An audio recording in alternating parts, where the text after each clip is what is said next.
Bonsoir à tous, bienvenue sur D8 pour cette nouvelle édition de Voyage au bout de la nuit. Aujourd'hui, je vais poursuivre la lecture des poésies complètes d'Arthur Rimbaud et nous en étions à une nouvelle qui s'intitule « Un cœur sous une soutane », intimité d'un séminariste. Je vais donc poursuivre cette lecture et n'hésitez pas à réagir sur les réseaux sociaux avec le hashtag VBN. Merci beaucoup.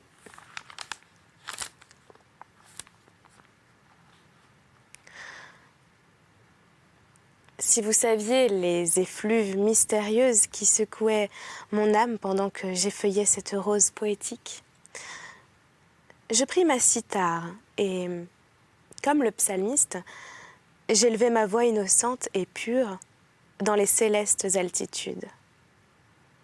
O altitudo altitudinum. 7 mai. Hélas, ma poésie a replié ses ailes. Mais comme Galilée, je dirais, accablée par l'outrage et le supplice, et pourtant elle se meut, lisez, elle se meuve, j'avais commis l'imprudence de laisser tomber la précédente confidence. Il l'a ramassée, le plus féroce des jansénistes, le plus rigoureux des séides de Supe, et l'a porté à son maître, en secret. Mais le monstre, pour me faire sombrer sous l'insulte universelle, avait fait passer ma poésie dans les mains de tous ses amis. Hier, le Supe me mande. J'entre dans son appartement, je suis debout devant lui, fort de mon intérieur. Sur son front chauve frissonnait comme un éclair furtif son dernier cheveu roux. Ses yeux émergeaient de sa graisse, mais calme, paisible. Son nez, semblable à une batte, est ému par son branle habituel. Il chuchotait un orémus. Il mouilla l'extrémité de son pouce, tourna quelques feuilles de livre et sortit un petit papier crasseux plié. Grananand Marière, mère chérie. Il ravalait ma poésie. Il crachait sur ma rose. Il faisait le bridoison, le Joseph, le Béthiot pour salir, pour souiller ce chant virginal. Il bégayait et prolongeait chaque syllabe avec un ricanement de haine concentré. Et quand il fut arrivé au cinquième vers, Vierge enceinte, il s'arrêta, contourna sa nasale et il éclata. Vierge enceinte, Vierge enceinte. Il disait cela avec un ton, en fronçant avec un frisson son abdomen proéminent avec un ton si affreux qu'une pudique rougeur couvrit mon front. Je tombai à genoux, les bras vers le plafond et je m'écriai « Oh mon père !» Votre lyre, votre cithare, jeune homme, votre cithare des effluves mystérieuses qui vous secouaient l'âme, j'aurais voulu voir. Jeune âme, je remarque là-dedans, dans cette confession impie, quelque chose de mondain, un abandon dangereux, de l'entraînement, enfin. Il se tut, fit frissonner de haut en bas son abdomen, puis, solennel, « Jeune homme, avez-vous la foi ?» Mon père, pourquoi cette parole ? Vos lèvres plaisantent-elles ? Oui. Je crois à tout ce que dit ma mère, la Sainte Église. Mais Vierge enceinte, c'est la conception, ça, jeune homme, c'est la conception. Mon père, je crois à la conception. Vous avez raison, jeune homme, c'est une chose. Il se tut. Puis, le jeune m'a fait un rapport où il constate chez vous un écartement des jambes, de jour en jour plus notoire. Dans votre tenue à l'étude, il affirme vous avoir vu vous étendre de tout votre long sous la table à la façon d'un jeune homme dégingandé. Ce sont des faits auxquels vous n'avez rien à répondre. Approchez-vous, à genoux, tout près de moi. Je veux vous interroger avec douceur. Répondez. Vous écartez beaucoup vos jambes à l'étude? Puis il me mettait la main sur l'épaule, autour du cou. Et ses yeux devenaient clairs. Et il me faisait dire des choses sur cet écartement des jambes. Tenez, j'aime mieux vous dire que ce fut dégoûtant, moi qui sais ce que cela veut dire, ces scènes-là. Ainsi, on m'avait mouchardé. On avait calomnié mon cœur et ma pudeur. Et je ne pouvais rien dire à cela, les rapports, les lettres anonymes des élèves les uns contre les autres, au sup, étant autorisés et commandés. Et je venais dans cette chambre trois petits points, sous la main de ce gros. Oh, le séminaire. 10 mai. Oh, mes condisciples sont effroyablement méchants et effroyablement lascifs. À l'étude, ils savent, tous ces profanes, l'histoire de mes vers, et aussitôt que je tourne la tête, je rencontre la face du poussif D, qui me chuchote. Et ta cithare, et ton journal. Puis l'idiot reprend. Et ta lyre, et ta cithare. Puis 3 ou 4 chuchotent en chœur. Grande Marie, Marie chérie. Moi je suis un grand bonnet. Jésus, je ne me donne pas de coups de pied. Mais enfin, je ne moucharde pas, je n'écris pas d'anonyme, et j'ai pour moi ma sainte poésie et ma pudeur. 12 mai. Ne devinez-vous pas pourquoi je meurs d'amour? La fleur me dit « Salut ». L'oiseau me dit « Bonjour ». Salut, c'est le printemps. C'est l'ange de tendresse. Ne devinez-vous pas pourquoi je bout d'ivresse? Ange de ma grand-mère, ange de mon berceau. Ne devinez-vous pas que je deviens oiseau? Que ma lyre frissonne et que je bats de l'aile, comme hirondelle. Je fais ces vers-là hier, pendant la récréation. Je suis entrée dans la chapelle, je me suis enfermée dans un confessionnal, et là, ma jeune poésie a pu palpiter et s'envoler, dans le rêve et le silence, vers les sphères de l'amour. Puis, comme on vient m'enlever mes moindres papiers dans mes poches, la nuit et le jour, j'ai cousu ces vers en bas de mon dernier vêtement, celui qui touche immédiatement à ma peau. Et pendant l'étude, je tire sous mes habits ma poésie sur mon cœur. Et je la presse, longuement, en rêvant. 15 mai. Les événements se sont bien pressés. Depuis ma dernière confidence, et des événements bien solennels, des événements qui doivent influer sur ma vie future et intérieure d'une façon sans doute bien terrible. Timothina Lobinette, je t'adore.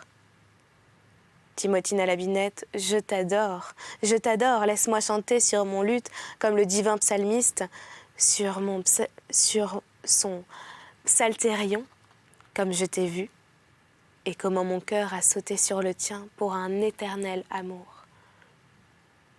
Jeudi, c'était jour de sortie. Nous sortons 2 heures. Je suis sortie.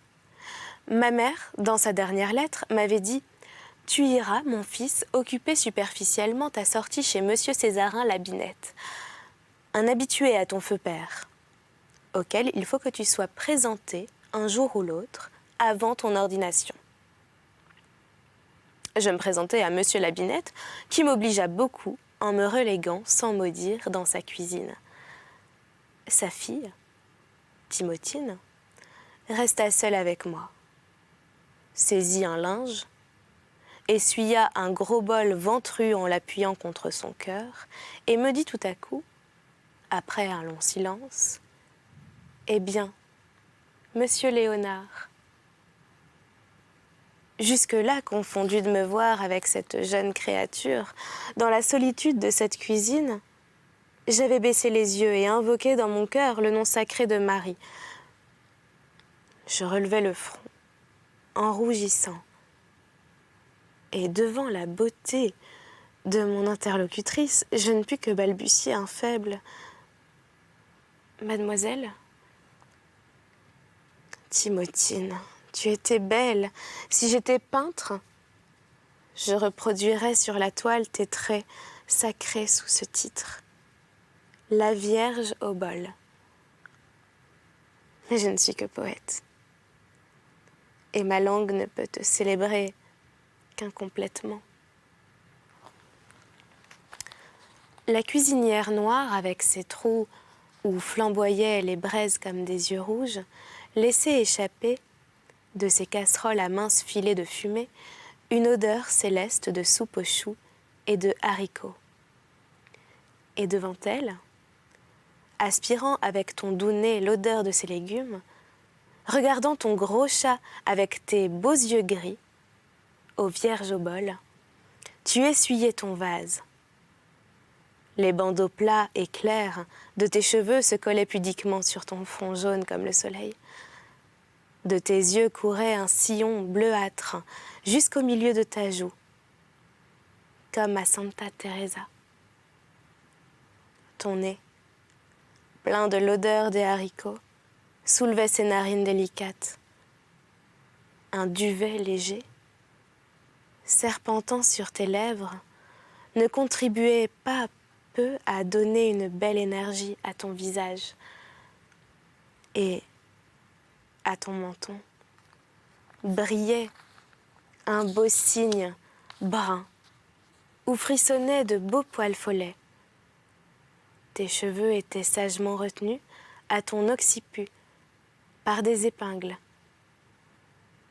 mais une courte mèche s'en échappait. Je cherchais vainement tes seins. Tu n'en as pas. Tu dédaignes ces ornements mondains. Ton cœur est tes seins. Quand tu te retournas pour frapper de ton pied large ton chat doré, je vis tes omoplates saillants et soulevant ta robe. Et je fus percée d'amour. Devant le tortillement gracieux de deux arcs prononcés de tes reins, dès ce moment, je t'adorais. J'adorais non pas tes cheveux, non pas tes omoplates, non pas ton tortillement inférieurement postérieur. Ce que j'aime en une femme, en une vierge, c'est la modestie sainte. Ce qui me fait bondir d'amour, c'est la pudeur et la piété. C'est ce que j'adorais en toi, jeune bergère. Je tâchais de lui faire voir ma passion, et du reste mon cœur. Mon cœur me trahissait. Je ne répondais que par des paroles entrecoupées à ses interrogations. Plusieurs fois, je lui dis « Madame » au lieu de « Mademoiselle ». Dans mon trouble, peu à peu aux accents magiques de sa voix, je me sentais succomber. Enfin, je résolus de m'abandonner, de lâcher tout. Et à je ne sais plus quelle question qu'elle m'adressa, je me renversai en arrière sur ma chaise, je mis une main sur mon cœur. De l'autre, je saisis dans ma poche un chapelet dont je laissais passer la croix blanche et un œil vers Timotine, l'autre au ciel, Je répondis douloureusement et tendrement, comme un cerf à une biche. « Oh oui, mademoiselle, Timotina. » Miséraire, miséraire, dans mon œil ouvert délicieusement vers le plafond tombe tout à coup une goutte de saumure, dégoûtant d'un jambon planant au-dessus de moi et, lorsque, tout rouge de honte, réveillée dans ma passion, je baissai mon front, je m'aperçus que je n'avais dans ma main gauche, au lieu d'un chapelet, qu'un biberon brun. Ma mère me l'avait confié l'an passé pour le donner au petit de la mère chose. De l'œil que je tendais au plafond découla la saumure amère. Mais de l'œil qui te regardait, ô Timotina, une larme coula. Larme d'amour et larme de douleur. Quelque temps, 1 heure après, quand Timotina m'annonça une collation composée de haricots et d'une omelette au lard, tout ému de ses charmes, je répondis à mi-voix : « J'ai le cœur si plein, voyez-vous, que cela me ruine l'estomac. » Et je me mis à table. Oh, je le sens encore, son cœur avait répondu au mien dans son appel. Pendant la courte collation, elle ne mangea pas. « Ne trouves-tu pas qu'on sent un goût ?» répétait-elle. Son père ne comprenait pas. Mais mon cœur le comprit. C'était la rose de David, la rose de Jessé, la rose mystique de l'écriture. C'était l'amour. Elle se leva brusquement, alla dans un coin de la cuisine et me montrant la double fleur de ses reins, elle plongea son bras dans un tas informe de bottes, de chaussures diverses, d'où s'élança son gros chat, et jeta tout cela dans un vieux placard vide. Puis elle retourna à sa place et interrogea l'atmosphère d'une façon inquiète. Tout à coup, elle fronça le front et s'écria : « Cela sent encore !»« Oui, cela sent », répondit son père assez bêtement. Il ne pouvait comprendre, lui, le profane. Je m'aperçus bien que tout cela n'était dans ma chair vierge que les mouvements intérieurs de sa passion. Je l'adorais, et je savourais avec amour l'omelette dorée, et mes mains battaient la mesure avec la fourchette, et sous la table, mes pieds frissonnaient d'aise dans mes chaussures. Mais ce qui me fut un trait de lumière, ce qui me fut comme un gage d'amour éternel, comme un diamant de tendresse de la part de Timotina, ce fut l'adorable obligeance qu'elle eut à mon départ, de m'offrir une paire de chaussures blanches avec un sourire et ces paroles. « Voulez-vous cela pour vos pieds, Monsieur Léonard ?» 16 mai. Timotina. Je t'adore, toi et ton père, toi et ton chat. Et c'est là que nous allons arrêter cette lecture pour aujourd'hui. J'espère que vous l'avez apprécié. N'hésitez pas à réagir sur les réseaux sociaux avec le hashtag VBN. Merci beaucoup, je vous souhaite une très bonne nuit ou une bonne journée. À bientôt.